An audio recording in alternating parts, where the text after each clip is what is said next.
बिस्मिल्लाहिर्रहमानिर्रहीम। एडवोकेट मलिक इरफान आज आपके साथ नई वीडियो में हाजिर हूँ। आज की वीडियो में हम बात करेंगे आईआरएस पोर्टल पर रूल 44 का नोटिस क्या है, क्या इसके आने से वाकई डिफ़ॉल्ट कर जाता है बंदा, और क्या ये नोटिस सिर्फ आपको आया है या ये नोटिस बाकी लोगों को भी आया है, कारोबारी हजरात को आया है, तनख्वाहदार तबके को आया है, फाइलर और लेट फाइलर उनको भी आया है।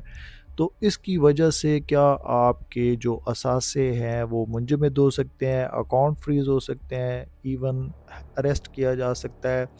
तो इसमें हम डिटेल से डिस्कस करेंगे। आप अगर न्यू हैं तो मेरे चैनल को सब्सक्राइब कर लें और इसको हम वीडियो को आगे बढ़ाते हैं। रूल 44 बज़ाते ख़ुद कोई नया टैक्स नहीं है और ना ही फौरी गिरफ्तारी का परवाना है। ये सिर्फ एक रिकवरी मेकनिज़म का तरीक़ेकार है जो कि सिस्टम में मौजूद डिमांड को एक्टिव करता है। क्या मुझे इससे डरना चाहिए कि मेरे अकाउंट्स मुंजमद होंगे? तो इसको हम डिटेल में आगे डिस्कस करेंगे। बेसिकली ये क्यों आता है?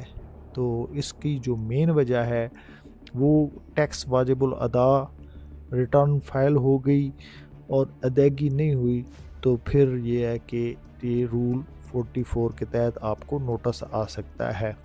तो ये बेसिकली आउटस्टैंडिंग लायबिलिटी की वजह से आता है। तो पुरानी कोई डिमांड है और वो 5 या 7 साल पुराने केसेस का दोबारा जो है वो सामने आ जाना है, उसकी वजह से ये नोटिस आ सकता है। कंप्यूटेशन की कोई गलती है, आपने टैक्स बनाया, कैलकुलेट किया, अपने हिसाब से ठीक सबमिशन की, बट कंप्यूटेशन में गलती आ गई, फिर भी 44 का नोटिस आ सकता है और ये आपको डिमांड की जा सकती है। सिस्टम ऑटो जनरेशन, सिस्टम की तकनीकी गलती और डाटा का रिफ्लेक्ट ना होना इसकी वजह से भी हो सकता है। तो इसको हम डिटेल में डिस्कस करते हैं कि एक एक करके क्यों ये होता है। अक्सर औकात जो आईआरएस सिस्टम है इसकी एडजस्टमेंट को फौरी तौर पे ज़ाहिर नहीं करता। आपका with holding tax like section 236C और 236K रिकनसाइल नहीं होता। कैरी फॉरवर्ड क्रेडिट जो है सिस्टम में शो नहीं हो रहा होता। आपने टैक्स दे दिया मगर सिस्टम आपको कह रहा है कि आपने टैक्स देना है, इसकी वजह से नोटिस आता है। दूसरी वजह जो फाइनल टैक्स रजीम है उसमें मिनिमम टैक्स जो है उसमें गलती आ जाती है और उसमें अगर रिटर्न फाइल करते वक्त टर्न ओवर टैक्स या फाइनल टैक्स की एंट्रीज सही कॉलम में ना डाली जाए तो सिस्टम खुद कार तरीके से डिमांड बना देता है। तो ये डिमांड हकीकी नहीं होती बल्कि कंप्यूटेशन की गलती होती है, तो फिर ये नोटिस आपको ऑटो चला जाता है। तीसरी गलती जो है कोई माजी का केस है, जो माजी की पेनल्टीज़ लगी हुई हैं जो कि इनबॉक्स में पड़ी हैं, आपको पता नहीं है, उसकी वजह से भी ये होता है। बाज़ औक़ात 5 या 7 साल पुरानी कोई डिमांड या पेनल्टी होती है जो कभी चैलेंज नहीं की गई, तो दोबारा सिस्टम पर फिर नमूदार हो जाती है। हो सकता है आप इसे भूल चुके हों, लेकिन आईआरएस का सिस्टम इसको नहीं भूलता, वो दोबारा से इसके थ्रू आपको नोटिस दे देता है। तो ऐसी सूरत में पुराने रिकॉर्ड की जांच पड़ताल करना ज़रूरी है। कानूनी तौर पे डिफ़ॉल्टर कौन होता है? मैं सिस्टम का ऑटो नोटिस आपको कानूनी तौर पे डिफ़ॉल्टर नहीं बना सकता। सिस्टम जनरेटेड नोटिस और कानूनी तौर पर नाफिजुल अमल डिमांड, लीगली इन्फोर्सेबल डिमांड दो अलग अलग चीज़ें हैं। रूल 44 क्या नहीं कर सकता? जायदाद की नीलामी, मुंजमद करना अकाउंट्स को, गिरफ्तारी वगैरह, इसमें कुछ भी ये नहीं कर सकता।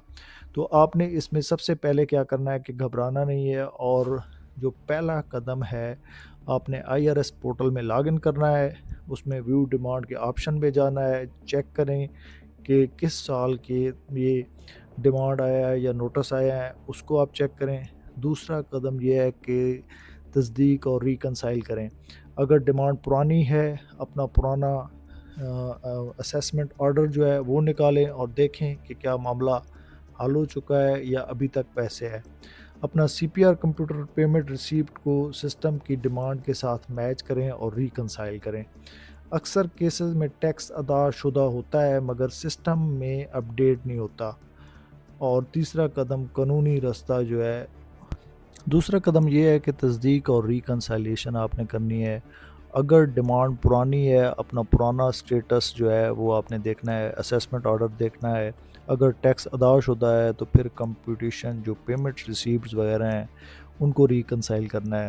اور تیسرا جو قانونی رستہ ہے اور ایک آپ کے لیے یہ انتباہ بھی ہے کہ آپ نے اس ڈیمانڈ کو ریکٹیفیکیشن کے لیے اپلیکیشن دینی ہے، اپیل دائر کرنی ہے، تاکہ یہ ہے کہ اس کو آپ سالو کر دیں، تاکہ آپ کو ان فیوچر یہ پرابلم نہ ہو۔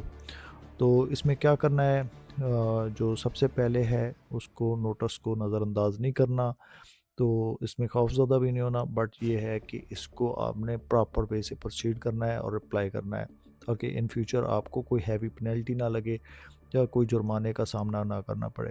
ہوپ سو آپ کو یہ ویڈیو پسند آئی ہوگی۔ Thanks for watching. اللہ حافظ۔